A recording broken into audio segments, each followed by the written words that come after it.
जया एकादशी व्रत का अपना महत्व होता है और यह व्रत बिना व्रत कथा के संपूर्ण नहीं होता। इसीलिए व्रत रखने वाले जातक को व्रत कथा सुनना आवश्यक होता है। तो बिना देरी के शुरू करते हैं व्रत कथा। धर्मराज युधिष्ठिर बोले, हे भगवान, आप कृपा करके माघ शुक्ल एकादशी के विषय में बताइए। इस एकादशी का क्या नाम है, इसके व्रत का क्या विधान है, इसकी विधि क्या है, इसका व्रत करने से किस फल की प्राप्ति होती है और इसमें किस देव की पूजा की जाती है। कृपया यह सब विधान पूर्वक कहिए। श्री कृष्ण कहने लगे, हे राजन, माघ शुक्ल एकादशी के दिन आने वाली एकादशी को जया एकादशी के नाम से जाना जाता है। इसका व्रत करने से मनुष्य ब्रह्म इत्यादि पापों से छूटकर मोक्ष को प्राप्त होता है और इसके प्रभाव से भूत पिशाच आदि योनियों से मुक्त हो जाता है। इस व्रत को विधि पूर्वक करना चाहिए। अब मैं तुम्हें पद्म पुराण में वर्णित इसकी महिमा की एक कथा सुनाता हूं।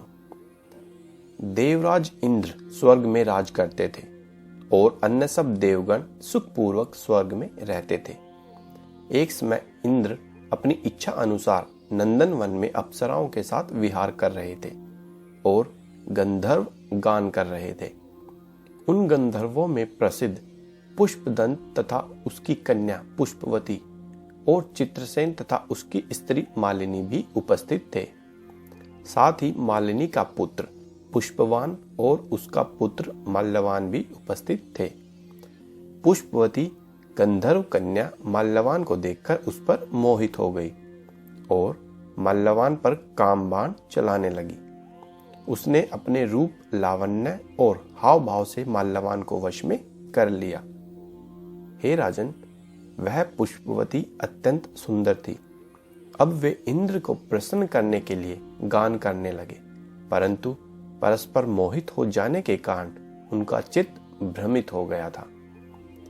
इनके ठीक प्रकार न गाने तथा स्वर ताल ठीक नहीं होने से इंद्र इनके प्रेम को समझ गया और उन्होंने इसमें अपना अपमान समझकर उनको श्राप दे दिया। इंद्र ने कहा, हे मूर्खों, तुमने मेरी आज्ञा का उल्लंघन किया है, इसलिए तुम्हारा धिक्कार है। अब तुम दोनों स्त्री पुरुष के रूप में मृत्यु लोक में जाकर पिशाच रूप धारण करो और अपने कर्म का फल भोगो। इंद्र का ऐसा श्राप सुनकर वे अत्यंत दुखी हुए और हिमालय पर्वत पर दुख पूर्वक अपना जीवन व्यतीत करने लगे। उन्हें गंध, रस तथा स्पर्श आदि का कुछ भी ज्ञान नहीं था। यहाँ तक कि उन्हें एक क्षण के लिए भी निद्रा नहीं आती थी। उस जगह अत्यंत शीत था, इससे उनके रोंगटे खड़े रहते और मारे शीत के दांत बजते रहते। एक दिन पिशाच ने अपनी स्त्री से कहा कि पिछले जन्म में हमने ऐसे कौन से पाप किए थे जिससे हमको यह दुखदाई पिशाच योनि प्राप्त हुई। इस पिशाच योनि से तो नरक के दुख सहना ही उत्तम है, अतः हमें अब किसी प्रकार का पाप नहीं करना चाहिए। इस प्रकार विचार करते हुए वे अपने दिन व्यतीत कर रहे थे। दैव्य योग से तभी माघ मास में शुक्ल पक्ष की जया नामक एकादशी आई। उस दिन उन्होंने कुछ भी भोजन नहीं किया एवं अच्छे अच्छे कार्य किए, केवल फल फूल खाकर ही दिन व्यतीत किया और सायंकाल के समय दुखी अवस्था में पीपल के वृक्ष के नीचे बैठ गए। उस समय सूर्य भगवान अस्त हो रहे थे। उस रात को अत्यंत ठंड थी, इस कारण वे दोनों शीत के मारे अति दुखित होकर मृतक के समान आपस में चिपटे हुए पड़े थे। उस रात्रि को उनको निद्रा भी नहीं आई।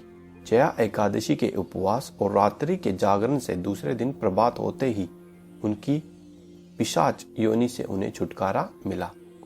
अत्यंत सुंदर गंधर्व और अप्सरा की देह धारण कर सुंदर वस्त्राभूषणों से अलंकृत होकर उन्होंने स्वर्गलोक को प्रस्थान किया। उस समय आकाश में देवता उनकी स्तुति करते हुए पुष्प वर्षा करने लगे। स्वर्गलोक में जाकर दोनों ने देवराज इंद्र को प्रणाम किया। देवराज इंद्र इनको पहले रूप में देखकर अत्यंत आश्चर्यचकित हुए एवं पूछने लगे कि तुमने अपनी यह पिशाच योनि से किस प्रकार छुटकारा पाया, अतः हमें यह सब बतलाइए। मल्लवान बोले, हे देवेंद्र, भगवान विष्णु की कृपा और जया एकादशी के व्रत के प्रभाव से ही हमारी पिशाच देह छूटी है। तब इंद्र बोले कि हे माल्यवान, भगवान की कृपा और एकादशी का व्रत करने से न केवल तुम्हारी पिशाच योनि छूट गई, वरन हम लोगों के भी वंदनीय हो गए, क्योंकि विष्णु और शिव के भक्त हम लोगों के वंदनीय हैं, अतः आप धन्य हैं।